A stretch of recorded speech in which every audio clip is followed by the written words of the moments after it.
Subscribe करें और bell icon जरूर दबाएं। राजस्थान में विधानसभा चुनाव 2023 का दंगल शुरू हो गया है। ऐसे में पल पल की खबरें देखने के लिए बने रहिए हमारे साथ। आज की ताजा खबर। आम आदमी पार्टी के प्रदेश उपाध्यक्ष का डूंगरपुर में विधानसभा सीट पर राजनीतिक दलों के उम्मीदवारों की बगावत के स्वर को लेकर बोला बड़ा जुबानी हमला।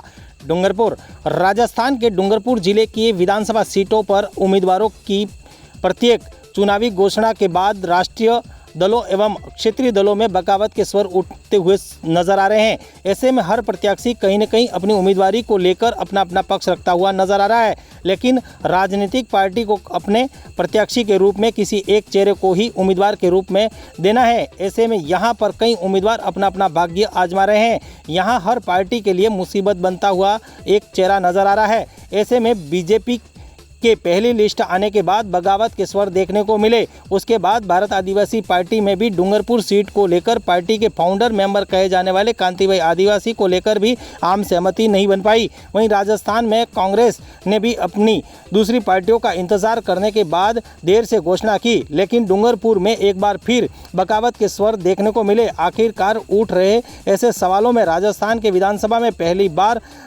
चुनाव लड़ने की तैयारी कर रही आम आदमी पार्टी के प्रदेश अध्यक्ष ने न्यूज़ 24 पब्लिक लाइव एवं जनशक्ति न्यूज़ को दिए गए इंटरव्यू में सभी पार्टियों पर बड़ा जुबानी हमला बोल दिया। आखिर क्या कहा आम आदमी पार्टी के प्रदेश उपाध्यक्ष देवेंद्र कटारा ने, देखें इस वक्त की बड़ी खबर। सर, आप आम आदमी पार्टी के प्रदेश उपाध्यक्ष हैं और जैसा कि आपको पता है कि अब डूंगरपुर जिले में राष्ट्रीय दल बीजेपी और कांग्रेस के दोनों ही प्रत्याशियों की घोषणा के बाद कहीं न कहीं बगावत के स्वर नजर आए। ऐसे में आप क्या कहना चाहेंगे? देखिए, ये उनके परिवार का मामला है, कांग्रेस और भाजपा का। मैं इस विषय पे ज्यादा नहीं कहना चाहूंगा, लेकिन सच्चाई यह है कि कांग्रेस और भाजपा दोनों इस देश की जनता के लिए नहीं बनी है।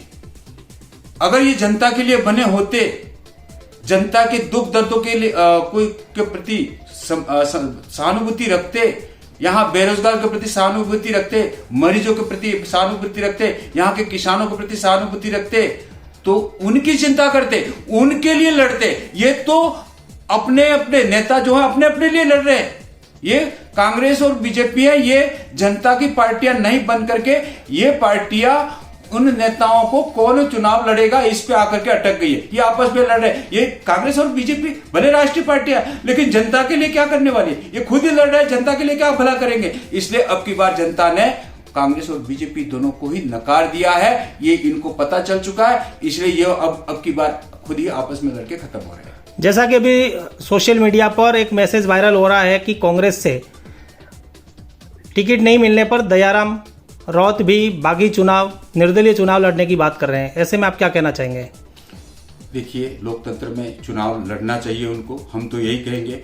और उनके अगर मान लीजिए उनकी मंशा है लड़े, लेकिन मैं ये नहीं कहूंगा कि क्यों लड़ रहे हैं। हाँ, इतना जरूर है कि वो चुनाव लड़ना चाह रहे हैं, जनता के मुद्दों के लिए नहीं लड़ना चाह रहे कि मैं इतने साल तक काम किया, इसलिए पार्टी ने मेरे को टिकट नहीं दिया तो मैं बागी लड़ रहा हूं। ये कह चुनाव में जाते, ये बागी करके रहते कि कांग्रेस ने कोई काम नहीं किया है, मैं इससे नाराज होकर के मैं यहां पर चुनाव लड़ना चाहता हूं, तो मैं कहता हूं, मैं धन्यवाद देता हूं उनको। लेकिन ये तो केवल टिकट नहीं मिला इसलिए मैं निर्दलीय हूं, तो जनता का मुद्दा तो रहा ही नहीं। ये अपने स्वार्थ के लिए जा रहे, जाए, ये उनके घर का मामला, मेरा तो है नहीं।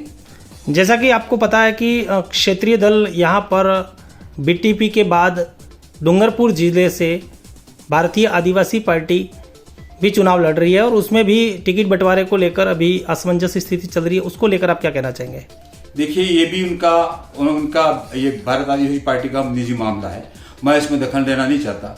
लेकिन ये भी आपस में लड़ रहे, जनता के लिए लड़े। मैं तो कह रहा हूं कि जनता के मुद्दे कौन ढंग से जोर जोर से उठाएगा, जनता के दुख दर्द कौन काम आएगा, हम क्या करेंगे, कोई मैनिफेस्टो बनाने के लिए, उनका विजन बनाने के लिए अगर आपस में लड़ते हो तो समझ में आता है कि ये मुद्दा मत रखो, ये मुद्दा रखिए, तो समझ में आता है। ये तो टिकट के लिए लड़ रहे, ये जनता के लिए नहीं लड़ रहे, अपने स्वार्थ के लिए लड़ रहे आपस में। तो ये स्वार्थ की लड़ाई लंबे समय तक नहीं चलती है। अरविंद केजरीवाल बिना स्वार्थ के सबके मुद्दों को लेकर के लड़ रहा है। वो एक ही बात है कि हम तो ये गारंटी दे रहे हैं और इस गारंटी पे आप लड़िए। हाँ, आपको लगता है वो गारंटी बुरी है, आप विरोध कीजिए, कोई समझ में नहीं आता है। लेकिन यहाँ तो ऐसा कुछ भी नहीं, ये तो कुल मिला करके उनका निजी मामला है और चुनाव लड़ना उनका उद्देश्य है। जनता के मुद्दों के लिए लड़ाई नहीं लड़ रहे हैं, यही मेरा कहना है।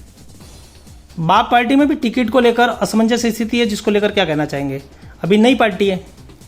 देखिए, मेरे ख्याल से ये 10 सितंबर 2023 को पार्टी की आधिकारिक घोषणा उन्होंने करी है और आज 23 अक्टूबर हुआ। लगभग 1 महीना और 13 दिन हुए हैं और इन 1 महीने 13 दिन में ही ये 13 रास्तों पे चल दिए। और जब 13 रास्तों पे चल दिए, हमारे इस क्षेत्र में एक कहावत है, 12 आमलजा ने 13 अंगीठा। तो ये भारत आदिवासी पार्टी की हालात है, खुद ही इस तरह से आपस में लड़े, इसलिए यहाँ जनता इस पर भरोसा नहीं कर रही है। और मैं जहाँ तक समझता हूँ कि ये केवल और केवल यहाँ की जनता को बेवकूफ़ बना करके केवल एक जाति के नाम से वोट बटोरने का तरीका है और ये अब आपस की लड़ाई में बिखर चुका है। धन्यवाद sir. News 24 public live channel को सब्सक्राइब, लाइक और शेयर करें।